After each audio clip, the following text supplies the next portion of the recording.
Baik, hari ini Bu akan mengajar tentang perangkat ajar. Jadi sebelum itu mari kita tundukkan kepala sejenak, kita berdoa menurut agama masing-masing. Berdoa silakan. Selesai. Baik. Nah, kita sudah ketahui semua bahwa kita sudah menjadi tanggung jawab kita sebagai guru membuat perangkat ajar. Nah, dalam hal ini kita menjadi sekolah penggerak, ya, yang nantinya kita menjadi pionir, gitu. Jadi untuk sebelum masuk di sekolah-sekolah yang lain, kita ditunjuk melalui seleksi. Jadi kita sebagai pionir yang akan mendapatkan ilmu duluan, gitu. Nah, perangkat ajar ini sama saja seperti kita membuat perangkat ajar seperti yang kurikulum 13, ya. Jadi tidak ada perubahan, hanya saja disederhanakan lagi. Ada beberapa poin, memang ada beberapa yang perubahan seperti IPA dan IPS itu disambung menjadi IPAS. Nah, itu nanti ada di materi-materi berikutnya. Untuk perangkat ajar ini, ya, nanti kita langsung masuk saja. Tujuannya untuk apa nih? Ya, perhatikan. Jadi di sini ada, Ibu akan menjelaskan komponen, ya, ada konsep, komponen, prinsip, dan prosedur. Nah, di next. Oke, sebelum itu kita masuk dulu dengan yel-yel, ya, supaya memberikan semangat lagi untuk kita. Nah, kita ke yel-yel dulu. Semuanya boleh berdiri supaya lebih semangat lagi, karena masih pagi, harus ceria semuanya, ya. Oke, semangat ya. Oke, di mana sekolah penggerak? Ada, saya ada. Di mana? Di sini, di sini, di sini. Oke, good. Ayo bergerak. Ayo. Ayo bergerak serentak, bergerak. Ayo bergerak serentak, bergerak. Profil ajar Pancasila, merdeka belajar, wujudkan pendidikan, cerdas berkarakter. Yes, yes, yes. Oke, tepuk tangan untuk kita semua. Baik. Ya, ini yel-yel kita, ya, yel-yel sekolah penggerak kita. Oke, nah sekarang kita masuk dengan agenda kita yang hari ini, yaitu tentang perangkat ajar. Nah, ada ATP, ya, yang pasti Bapak Ibu sudah tahu nih, ATP itu apa? Ya, alur tujuan pembelajaran. Terus ada juga modul ajar, ada juga buku teks moduler. Oke, next. Nah, next. Nah, pernah dengar kata profil pelajar Pancasila? Pernah. Itu dari mana, ya? Profil pelajar Pancasila itu seperti apa? Ada 6 yang harus di. Oke, baik. Ada 6, ya. Pertama apa? Terima dan bertakwa kepada Tuhan Yang Maha Esa. Terus yang kedua? Dari pimpinan yang pendidikan global. Ketiga? Gotong royong. 4? Mandiri. 5? 6? Kreatif. Oke, bagus. Tepuk tangan untuk kita semua. Ya, jadi harus ingat itulah profil pelajar Pancasila, ya. Oke, next. Ya, pada untuk sekolah penggerak kurikulumnya ini nanti dia bermuara ke profil pelajar Pancasila, seperti itu. Nah, dalam modul ajar juga seperti itu, dalam perangkat ajar juga seperti itu. Nah, ini untuk pengantar, ya. Bisa dilihat itu ada semacam peta, ya, untuk pelajar Pancasila. Boleh kita berdiri lagi, sekali lagi kita perhatikan, ya. Perhatikan kita adalah salam profil pelajar Pancasila, ya. Kalau saya bilang salam profil Pancasila, pelajar Pancasila, semuanya salam gini dulu, oke? Oke, salam profil pelajar Pancasila. Salam. Mulai. Beriman kepada Tuhan Yang Maha Esa dan berharap mulia. Berkebinekaan global. Mandiri. Bergotong royong. Mandiri. Kreatif. Oke, satu kali lagi, semua sama-sama supaya kompak. Ya, salam pelajar Pancasila. Salam. Beriman dan bertakwa kepada Tuhan Yang Maha Esa dan berharap mulia. Berkebinekaan global.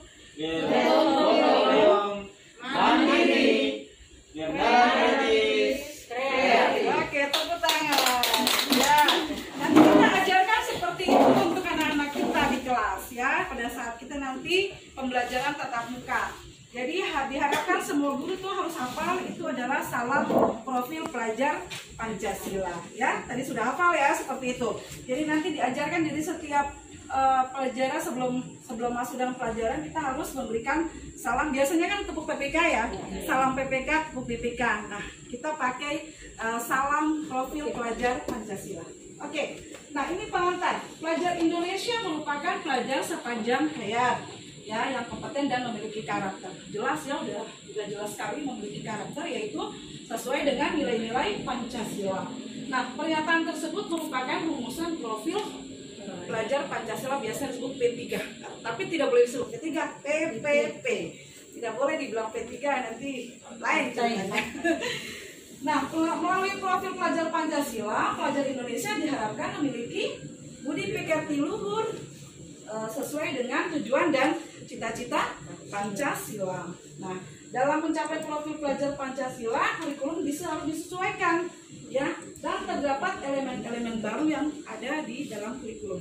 Nanti kita akan belajar itu, ya, elemen-elemen apa yang baru di dalam kurikulum. Nah, semacam tadi fase-fase itu ya juga ada pembaruan, ya, terus mengenai muatan-muatan juga, ya, ada seperti IPA dan IPS untuk kelas 1, 2, 3 itu kita akan gabungkan menjadi IPAS.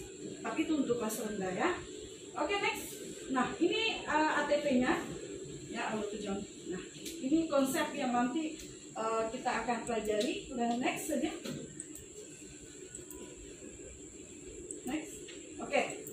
Nah, kita lihat secara umum nih ada 2 langkah besar ya di dalam capai pembelajaran. Bisa disebutkan keduanya? Siapa yang mau? Ya, silakan Ibu. 1. Penyusunan alur dan tujuan pembelajaran. 2. Pengembangan pembelajaran. Oke, ya. Tepuk tangan untuk kita semua, boleh? Oke, siapa yang mau jelaskan tentang capaian pembelajaran? Apa itu capaian pembelajaran? Capaian pembelajaran adalah kompetensi yang diharapkan dapat dicapai oleh siswa di akhir fase. Iya, benar sekali ya. Jadi tepuk tangan dulu. Ya, boleh. Jadi proses pembelajaran, nah untuk kata capaian ya terselesaikan dalam fase itu yang dimaksud dengan capaian pembelajaran. Nah, yang tadi sudah dijelaskan oleh Ibu ya, sudah disebutkan 2 langkah besar dalam penyusunan perangkat ajar. Tadi yang pertama penyusunan alur dan tujuan pembelajaran. Apa itu alur pembelajaran? Saya Ibu. Oke. Alur pembelajaran adalah rangkaian tujuan pembelajaran yang disusun sesuai sistematis atau logis menurut urutan pembelajaran sejak awal hingga akhir suatu fase. Oke, next, tepuk tangan. Saya mau semua aktif ya, jangan satu saja ya, nanti saya akan nilai semuanya. Oke, tadi alur pembelajaran ya, rangkaian tujuan pembelajaran yang disusun secara logis. Apa itu yang dimaksud logis? Logis, secara logis. Ada yang tahu? Ya, benar sekali Ibu. Ya, tepuk tangan lagi untuk Ibu. Rupiah lah. Oke, nah ini tadi ada kedua ya. Jadi di sini dikatakan tadi menurut urutan pembelajaran sejak awal hingga akhir suatu fase. Nah, bisa jelaskan apa itu fase? Ya. Fase di sini yaitu yang harus dicapai tiap peserta didik atau yang ketika lulus ini harus sesuai dengan fase-fase. Ya. Yang dimana fase itu ada sampai 6 fase. Yang pertama fase A itu ada kelas 1, 2 atau itu untuk tingkat SD. Fase B itu kelas 3, 4. Fase C itu kelas 5, 6. Fase D itu untuk kelas 7, 8, 9. Fase E itu untuk kelas 10. Fase F itu untuk kelas 11, 12. Ya, tepuk tangan untuk kita semua. Benar sekali ya, sudah ada juga di depan capaian pembelajaran. Tadi juga sudah ada, tadi alur pembelajaran juga sudah dijelaskan oleh Ibu Ati ya, luar biasa sekali. Oke, next. Oke, nah di capaian pembelajaran ini sebenarnya ada turunan-turunan sebenarnya ya. Nah, alur pembelajaran disusun untuk menjadi rangkaian tujuan pembelajaran sejak awal hingga akhir setiap fase dari suatu pembelajaran. Nah, yang pertama, alur ini menjadi panduan guru dan siswa untuk mencapai capaian pembelajaran di akhir fase tersebut. Terus yang kedua, tujuan pembelajaran disusun secara kronologis berdasarkan urutan pembelajaran dari waktu ke waktu. Jadi artinya begini, kita melihat fase, kita tidak melihat lagi kelas gitu. Ini fase, oh ini fasenya untuk kelas 1 dengan kelas 2, itu berarti masuk di fase A. Jadi seperti itu. Jadi kalau misalnya dia sudah di kelas 3, atau berarti dia sudah masuk di fase B. Jadi seperti itu. Jadi kita harus mengingat fase, ya itu tingkatannya. Oke. Terus ada catatan penting lagi di sini yang memang harus diketahui. Guru berhak untuk menyusun alur pembelajaran masing-masing yang terdiri dari rangkaian tujuan pembelajaran. Pemerintah menyediakan beberapa set alur untuk digunakan sebagai contoh pengembangan kurikulum yang siap digunakan satuan pendidikan dan panduan untuk penyusunan perangkat ajar. Jadi di sini ada pemerintah sudah siapkan, tinggal kita mengolah, mendesain sendiri ya seperti apa. Oke, next. Nah, ini boleh kita lihat bersama ya, ada konsep alur ya, atau biasa disebut ATP, itu nama trennya itu ATP ya. Jadi tahu, jangan kaget lagi ATP itu apa ya. Berarti harus tahu alur tujuan pembelajaran ya. Mungkin di luar sekolah lain tidak tahu ATP itu apa. Jadi kalau pada saat ditanya di sekolah penggerak ATP itu apa, pasti tahu jawab, yaitu alur tujuan pembelajaran. Nah, siapa yang bisa jelaskan ya? Ini ada alur, ada arah panah, alur untuk pembelajaran. Siapa yang bisa jelaskan? Silakan. Oke. Alur tujuan pembelajaran ada di mana itu ada kompetensi, ada konten, ada variasi. Dan fase itu dimulai dari fase A, yaitu di kelas 1. Di kelas 1 itu ada tujuan pembelajaran yakni 1.1. Lalu ada tujuan pembelajaran yang berikut 1.2, kemudian tujuan pembelajaran 1.3, tujuan pembelajaran 1.4, kemudian juga ada tujuan pembelajaran 2.1, tujuan pembelajaran 2.2, dan tujuan pembelajaran 2.3. Itu fase A berakhir di kelas 2. Nah, capaian pembelajaran yang ada di fase A itu kompetensi yang diharapkan dapat dicapai oleh siswa di akhir fase A. Oke, luar biasa, tepuk tangan sekali. Ibu sudah menjawab luar biasa sekali ya. Jadi ada arah panah. Ya, arah panah ini mulai dari fase A sampai hingga terakhir dia putar masuk di fase berakhir di kelas 2. Jadi yang dimaksud di sini adalah fase A. Jadi fase A masuk dari kelas 1, lalu dia melihat arah tujuan pembelajaran, masuk lagi di yang di kelas 2 menuju kelas 2 berakhir di fase A ya, di kelas 2. Jadi capaian pembelajarannya, kompetensi diharapkan dapat dicapai oleh siswa di akhir fase A. Seperti itu. Jadi fasenya satu aja. Fase A ini untuk kelas 1 dengan kelas 2. Ya, jadi tujuan capaian pembelajaran untuk fase A itu hanya kelas 1 dan kelas 2 dia sama gitu untuk fasenya. Ya, oke, next. Ya, nah seperti ini ya. Kalau tadi contoh alurnya yaitu untuk kelas 1, tetapi ini contoh alur tujuan pembelajaran untuk kelas tinggi. Ya, kalau kelas tinggi kan tidak seperti itu. Ya, kalau kelas tinggi seperti ini nanti alurnya.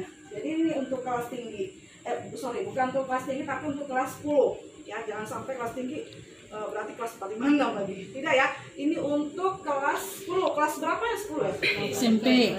Kelas SMP. SMP. SMA kelas 1. Masuk di SMA berarti dia masuk fase apa? Fase E.